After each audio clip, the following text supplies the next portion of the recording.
Hi guys, welcome to my channel. Today we have the OnePlus 7T, the budget flagship at 34,999. With the OnePlus 8 out in the market, should you still go ahead and buy a OnePlus 7T? Let's see. OnePlus has written a good story to start with on the box. The box is also way longer than the traditional smartphone boxes compared to Apple or even the previous OnePlus boxes. To the unboxing. Out front is the phone itself, along with some documentation, the traditional OnePlus stickers, and a note from the CEO as usual. Along with this, there is the Never Settle branding right below the phone itself. Now let's keep the phone aside and see what else is there in the box. It is very nice to include a silicone TPU case inside. With that we have the SIM ejector tool and the best feature in any OnePlus smartphone, which is the amazing fast charger, which is renamed to Warp Charger 30T from the previous dash charger. The phone which I have is the glacier blue color. The back glass of the phone has a matte feel to it, which I like, but it's a fingerprint magnet.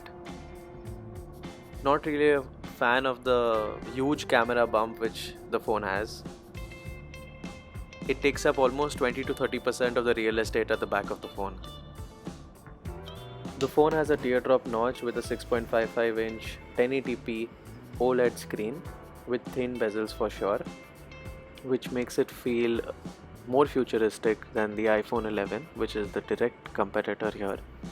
It has a 402 ppi density screen with HDR 10 plus content support. Now looking at the display more, this is a 90Hz display from OnePlus, which I think is the best point in this phone. The display feels fluid, smooth and faster than before.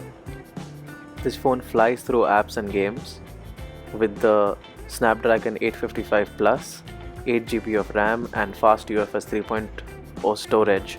Multitasking and other memory related tasks is not a problem for the 7T. The amazing specs on paper coupled with the 90Hz display is flagship grade. The phone is extremely fast and it is one of the best Android phones out there. OnePlus definitely thought ahead of its time. We are seeing the 90Hz display even going to 120Hz now in 2020. When OnePlus implemented this in 2019. Though there were some gaming phones which were out in 2019 with the 120Hz display. This phone has two unlock options. One is the face unlock and second is the under-screen fingerprint. The under-screen fingerprint sensor is fast and the best in the market. Fingerprint sensor is the same as the OnePlus 7 used in the earlier part of 2019. I'm definitely not going to do a jerry rig and test the fingerprint sensor, but we still should see how fast it is really. So I'm going to input my fingerprint and then test it. Registering the fingerprint has not changed in a very long time. You still have to do the same process. This phone has two unlock options. One is the face unlock and second is the fingerprint sensor.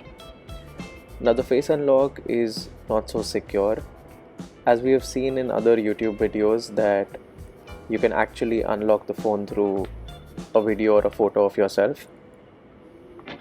The fingerprint unlock is really fast. You can press the power button and unlock the phone or just generally double tap and wake and use the fingerprint sensor. I have no complaints with the fingerprint sensor. The phone has dual front and bottom firing speakers, which are pretty good. It has a little bit of bass to go with it, which is nice to hear, and it supports Dolby Atmos.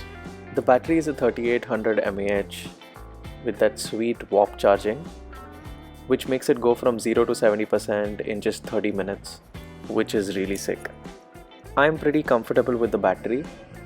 Since the charging is so fast, the battery phobia is eliminated completely, if you know what I mean. The phone lasts me an entire day with almost 20 to 30% battery still remaining. So it's not the best battery life I've seen out there, but it's pretty good for the price and the package.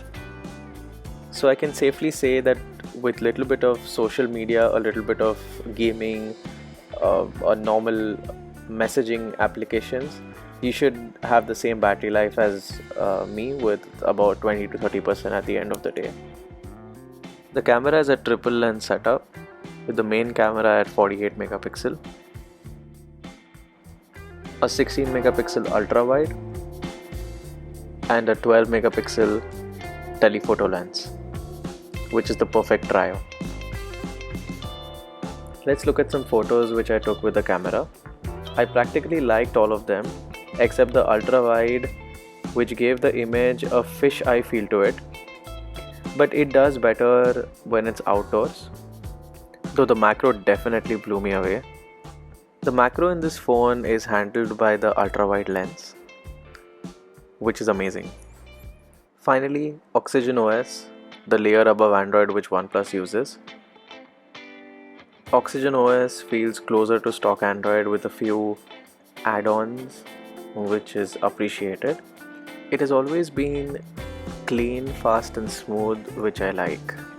Overall, the phone is a full package at 34,999 rupees. What are your thoughts? Would you go for this or the OnePlus 8, which is more expensive? Comment below and let me know. Thanks for watching. Please like and subscribe.